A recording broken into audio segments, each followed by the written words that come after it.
Hey y'all, this is AL Thick Madame and Cinnamon Sugar. And right now, I have my video of proof uploading and converting or whatever, and it's going to be uploaded before this one. So if you haven't seen that, then go on ahead and go watch that because somebody tried to come at me sideways as if I have a reason to lie about everything that I said in the video about me meeting up with a Jamaican man. But anyway, that's not why we're here. Forget all of that. So let me tell y'all what was been going when. Okay, y'all. So I have finally been able to get into the site so that I can apply for jobs. I've been nervous because I'm trying to secure some social work jobs that would allow me to sit in the office more than being out in the field because people are crazy. Y'all already know I've had like 3 stalkers since I've been here in Virginia. And part of me is like, do I really want to go out there again like that? So now I'm kind of hesitant about specific jobs like CPS because I was a child protective services worker. I did in-home treatments for people or whatever as a social worker, in-home therapy, of sorts. And I loved it. I really thoroughly enjoyed myself. I loved it. I was not fearful about any of the areas that I had to go into, whether they were deemed to be like ghetto or Section 8 or low income or whatever. Like, it did not matter to me. I was not fearful. I was not fearful. When I should have been fearful, I was not. Didn't have a bulletproof vest on, none of that.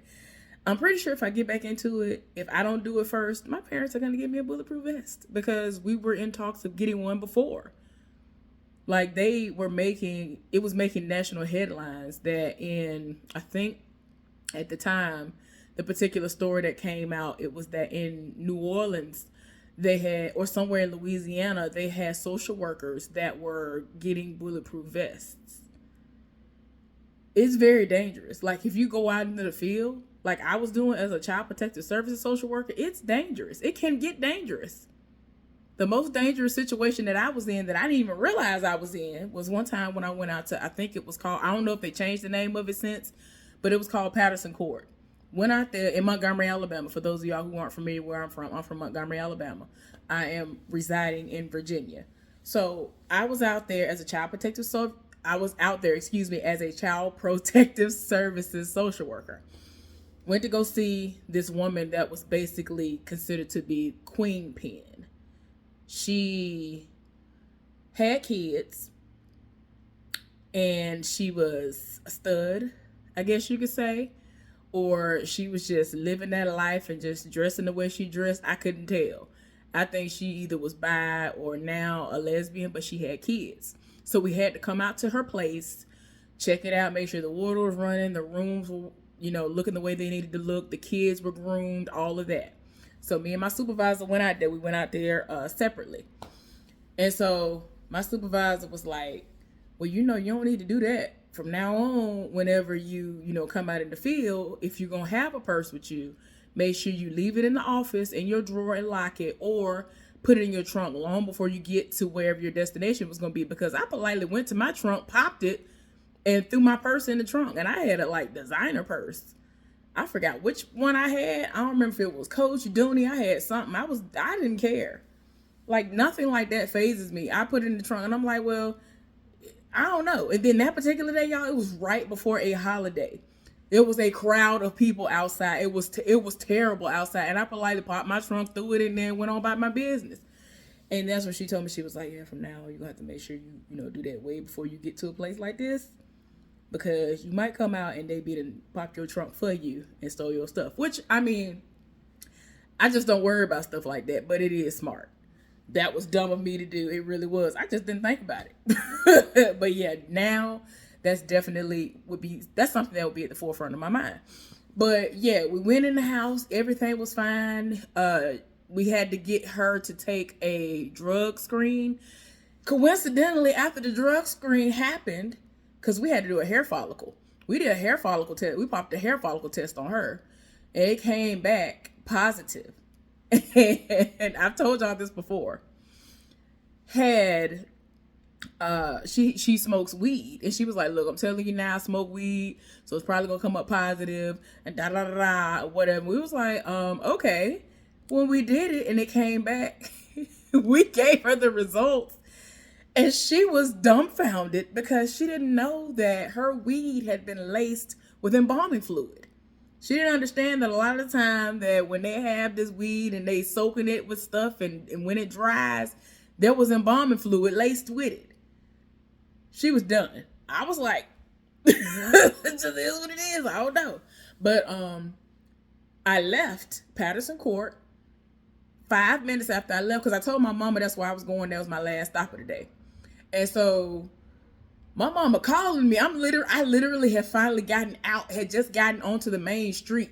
My mama calling me. I'm looking like, oh, she must want me to pick up something to eat before I get back to the house. At the time I was still living at home. Y'all, my mama had some kind of weird health scare. Y'all, her sight. See, I didn't know what it was. She just told me somewhat of the specifics, like within the last month or so. It's like her sight kind of was leaving, and she couldn't drive like she needed to, and we were taking her to the doctor like crazy. I was fearful. So even though I had a very stable, amazing job and great insurance and all that stuff, I had to put my plans of moving on hold because I was about to go get me a place.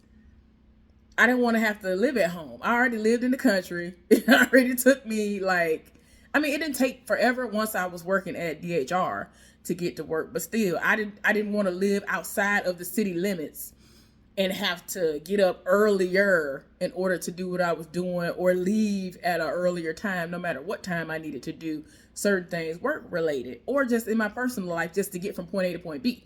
So I was going to move. Well, all this stuff started popping off with my mom. I was like, yeah, what I'm not going to do is that. I'm the oldest. I'm going to tend to my mama. So I had to take her to a whole lot of doctor's appointments for like 6 months straight. I didn't know what was going on. She wasn't letting me know what was going on. It was to the point we thought she was going to die. Like, she had me under the impression that we need to start making funeral arrangements. And so I asked her, I said, Mom, what was wrong with you? Because I said, you remember when I first started working at DHR, you were sick and it was random, and you were scaring me. I don't know if you noticed or not, but you were scaring me. And she was like, she started laughing. I'm like, my mama she need to stop, because she know how I get. I get very emotional. I think I'm the most emotional out of all of their kids. I don't like that. That's why when she told me about everything that was going on with her, she told me to sit down. She picked a specific time. She told me I needed to make sure I was sitting down. She made a list, and she just made sure that I had already gotten everything done for that day. But it still messed me up because I had to go to work and I couldn't go to sleep. And I'm at work crying and going through, didn't want to get out of bed after she told me all of this. So it's like, you're still taking me through. You took me down through there. But they know that I'm a very, very emotional person. And I get that from my daddy, even though he a thug too, but my mama the real gangster, I'm just saying. So we have emotions. And my dad has a sensitive side, which I appreciate any man who can say, or who can show their sensitive side and not act like, well, I'm a man and men don't cry and men don't, we can't be like this. And no, you don't get out of here. So anyway, all that stuff was going on with my mama. I ain't had no idea. I ain't know what was going on. I ain't know what to sit for. Anyway, y'all, so my mama calling me and was like, Glenda, where are you? I was like, heading home. I'm trying to figure out if she needs something from the store or something, because there were times that I would be leaving work and they'd be like, oh, can you bring some sugar home? I'm making a cake. Can you bring this home? Or can you bring some groceries or whatever? And I'm like, okay, I'm out in the city, might as well, whatever, right? My mama calling me because there had been breaking news. A shootout happened in Patterson Court. I was like, what? I was like, Mom, I just left 5 minutes ago. Oh, my mom about to have a heart attack because she knew where I was. I told her, I don't know why, but I guess I told her, hey, my last stop is here, whatever. You know what I'm saying? As long as you don't tell the names of the people that you're dealing with or whatever, then it's okay for you to discuss certain aspects of what you're doing social work wise, because you're not breaking patient, client, all of that, confidentiality. None of that is happening. So, you know what I'm saying? I didn't have an issue with my clients. If it was a high profile case that like was well known, I would never even talk about them at all, because I'm like, you would know exactly what I'm talking about given the details. So yeah, shootout happened. Like, I guess as soon as I left out, turned the corner and got on the street, shootout happened. My mom about to have a heart attack. I'm like, Lord, no, that ain't what it's hitting for. Okay. But anyway, y'all, I don't even remember where I was going with that, but yeah, it was a lot that was going on, and I just needed to be able to say, you know what, let me get my life together. Let me do what I'm doing work wise. Oh, as far as social work is concerned, y'all. So I'm kind of nervous because I'm debating on if I should apply for jobs like that again, because I know I'm gonna have to get back out there, and it's not just me visiting houses. I got to go to court. Got to go to doctor's appointments, schools, people's jobs, like anywhere. Like, there are times that I might not be able to see them at a specific like facility. I might have to catch some of these people outside for real. Like, oh, I'm on the way. I'm like, oh, okay, you can pull over right here. Like, if I'm desperate enough and I need to lay eyes on them, if the children are considered at risk, as long as I lay eyes on them, I got paperwork I got to do. I need to see these children. You know what I'm saying? Because it'll be my luck I get another job, like social work related, where I'm dealing with at-risk children. And if they are at risk, if it's anything like the state of Alabama had us do, I had to lay eyes on those children at least once a month. Write up I had to write up, have my documentation and all that stuff right, and submit it. Have it in my files for all my children. Anyway, y'all, so I'm nervous about that. I'm trying not to be nervous. I'm trying to help myself, because I used to be so excited about social work back then. I could not believe that for me to be the type of person where I like to know things in advance. When it came to that, I don't know what it was. I never knew what was going to happen. Never knew what the day would bring, and I was here for it. I could have literally said, oh, I'm going to do this, this, and this today. Probably none of it was going to happen. Because my clients would do the most. But I was here for it. It was a lot at times, but I was here for it. I did my job. My clients lived for me. Even the ones that hated me, they loved me at the same time, because I had to do my job. Like, look here, I'm doing my job. If you do your part, we can close your case. I can take your case to case closure. We ain't got to deal with you no more. All right. That's it. So, I'm debating on if I'm going to go ahead and pull the trigger on any of these jobs, because right now I think there are 3 different ones: Adult Protective Services, Child Protective Services. I think they just put out a investigator job. Child, ooh, Lord, them the ones that's first on the scene. For me, when I was a Child Protective Services social worker, we would get cases straight from the investigators, or it was cases that were passed on to me once I became a social worker that had already came from them however long ago, and it was just ongoing cases. Anyway, y'all, sorry about talking about that so long, but I'm really nervous about it. I don't know how it's going to go, but let me segue into something else. So while I was asleep, because as I've already told y'all, I've been drifting off to sleep when I get home. I don't even get, like, I've been trying to catch up on Ted Lasso. I'm like 4 episodes behind. Like, I really be tired. Like, I sat up there, I thought I was caught up on Grey's Anatomy and Station 19. Man, I was like 2-3 episodes behind. I'm like, how? I don't know. I be tired and I be falling asleep. Then I wake up out of nowhere like I did today. So I fell asleep on this. I barely got one of my 4 episodes in today for Ted Lasso, which is an awesome show to me. I like it. So anyway,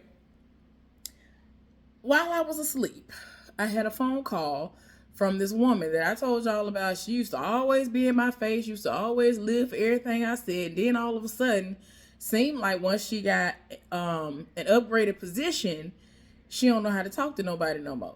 I had her whole phone number, still got it. She still got the same number. I would text her, ask her stuff, ask her to reply to me. She wouldn't say nothing. I'm like, oh, okay. So I ain't gonna reach out to you no more. Well, she reached out to me and was like, oh, well, I heard that you were trying to go on ahead and start training back there in the new department, and I spoke with this person, and we're gonna try to get that started for you starting like next week. And I'm looking at her like, girl, that's not what I said. So I figured she wasn't gonna answer her phone, like she's very busy. So I called her back and I left a message and I told her that, I wasn't concerned about starting training for the piece of a job. But the main thing that I had been concerned with was my new department, which is still the new department, but doing what I'm currently doing. Every day I'm back there, meaning every day I come to work, I should be back there as long as it's operational. If it's not operational, then and only then should I have to go upstairs or go somewhere else in the building and do some work. Long as I get my 40 hours, I don't care. I just don't want to work over that. Since y'all didn't give me a job back there, I'm not concerned about the piece of a job. Y'all need to be concerned with training them people that y'all decide to get a job to and keep skipping over me for. What I did say in the message also was that there was an ongoing investigation and that, there were some things that had been unresolved. And so I was not concerned about that at all. So, since I'm leaving a message, I wasn't going to be able to be as descriptive. But if she calls me back and asks me the details, if she's not aware of it, I will let her know that there has been an investigation that has been started where people are trying to figure out why I keep getting passed over. Because I'm going to thoroughly explain to her that the only negative thing that y'all will ever be able to say about me is that I had a certain amount of occurrences. And it's not like I had 10. The most I've ever had were 8, and almost all of them, I beat almost all of them. I had maybe about 3 or 4 by the time I beat them. So you only can get 10 before you get booted, or you're supposed to get booted. And right now, I got 2 that's about to come off next month. I got 1 that's coming off in July. And then like August or September, I got 2 coming off because those were when I got hurt. Whenever I got hurt, whatever month that was that I got hurt, when I hurt my hand, I didn't know how this company, I didn't know, it was a certain company that was supposed to reach out to me. And they took their time. I didn't know I was supposed to call them. Nobody said, hey, call these people so that you don't have to use your time. I didn't know until months after the fact. It was like, oh, you should have called them. You wouldn't have had to use your occurrences. If you needed however many days you needed, you could have took it off and you would have got paid for it. I was like, wait a minute. I sat up here and took 2 occurrences and didn't get paid at all. I was at the top of the rotation. I was like the top 3. I was 1, 2, or 3 at the top of the rotation list. And when I got hurt, I was supposed to pull a 12-hour shift that day. I didn't even work an hour before I got hurt. And that was the same day I told y'all that woman ended up cutting her finger off. That day was just a terrible day. Oh Lord. That day was just terrible all the way around. So I'm like, child. So anyway, at this point, like I told y'all before, I'm trying to find something else. They're getting on my nerves. I don't want to have no dealings with the side heifer. I don't even like walking past her because her break is like 30 minutes before mine. And child, tell me why. I don't think I told y'all. Did I tell y'all? Yesterday, they had her back there to work with us. And her cousin, he had took his last vacation day before he was going to come back because he went on a cruise with his family. And so they had her back there instead of him. And so she ended up finding somebody else, I think because she started back on Monday. Because I told y'all she took off so that she could be off the last half of the week so she could, have her me time with this married man that I have no interest in. Yeah. I'm not finna never sit up there and dedicate my off time. I'm not finna sit up there and dedicate my PTO and all of that for somebody else's man. Girl, if you don't get out of here, you got a whole son that you don't even see. You got a whole son. You spend more time up in this married man face than you do in your child's face. That's sad. You worry about the wrong thing. You worry about me and you worry about him. When I don't have the slightest interest in him. So I don't understand what you worry about me for and what you think I care about. Because I don't care nothing about his existence. Sorry. But anyway, y'all, I swear I just be like, you cannot be serious. So she really sat up there, had to, on Monday when I wasn't there. And she found one of the people that's supposed to be back there anyway with me and asked him to switch out with her. But he was late. So he woke up late and got to work late. And so she was about to go find somebody else thinking that he didn't show up so that they could switch with him so that we didn't have to work together. If her cousin is not back there as one of the other people, as the third person, then she will find somebody else to switch with her so she don't have to work with me. And I'd be like, hallelujah in the name. Hallelujah in the name. Because I don't want to see your dusty behind. Because she be doing the most, y'all. I ain't never seen somebody so upset about somebody existing in all of my life. I have done nothing to her. So this is what brings me to what happened today. So there was this woman who came in the same day that I came in. And so she's having the exact same issue with somebody else. And it's like, why are y'all so upset that somebody exists? Nobody's doing anything to you. I treat you good. I don't come at you sideways. And worst case scenario is we gonna talk about work. We should be able to talk about work and keep it at that. We should be able to at least discuss work. Do what we supposed to do because we supposed to be a team. We ain't gotta be friends. These people be doing the same thing. I said, when she talks to me, I'm like the same. Like it's like she is speaking, and it's me all over again. This is everything I've ever said to y'all as it pertains to this person hating me for no reason, coming at me sideways for no reason, acting funny out of nowhere for no reason. That's exactly what the woman that she dealing with do. And they just sit there, and if it ain't got nothing to do with work, they don't even talk about it. But this heifer here, she won't even say nothing to me. This heifer really would be like this. I'd be like, I'm going to break. I'd just be like, girl, I ain't got time for this stupidity. But yeah, she came to me and was venting, and she was just like, I just don't understand. Then somebody else then entered the chat, so to speak, and stirred up drama that ain't there. I'm like, see, I don't understand. Like, I'm here to do a job and go home. Why everybody gotta create drama, honey? I don't understand.